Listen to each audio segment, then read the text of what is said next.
Joshua Boy anaichapa kumtafuta Faisal. Festo!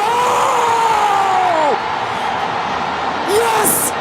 Ni Festo Kalala Mayele. Leo katika video hii tunakujifunza maana ya jina Mayele kulingana na maeneo, lugha au kabila, kulingana na sehemu mbalimbali ambavyo jina hili linaweza kutumika kwa maana tofauti tofauti. Basi fuatana nami. Kwa lugha ya Kikongo au Lingala, mara nyingi hili jina linamaanisha Mayele, linamaanisha mtu mwenye hekima au ambaye ana akili sana au ni mtu mwenye uwezo mkubwa wa kufikiri. Kwa hiyo hili jina linatokana sana na watu ambao wanalitumia sana kwa watu ambao wanazungumza lugha ya Lingala ambao wanapatikana huko Jamhuri ya Kidemokrasia ya Kongo kama unavyoweza kuona hapo.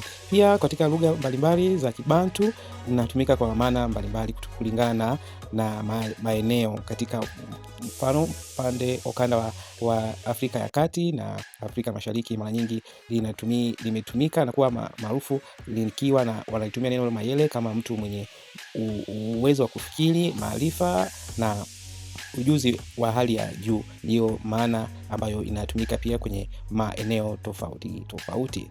Pia kwa maeneo mengine, hasa kwenye hizi maeneo ya Kongo, Zambia na baadhi ya sehemu ya Tanzania, jina hili au neno Mayele linatumika kama jina la ukoo.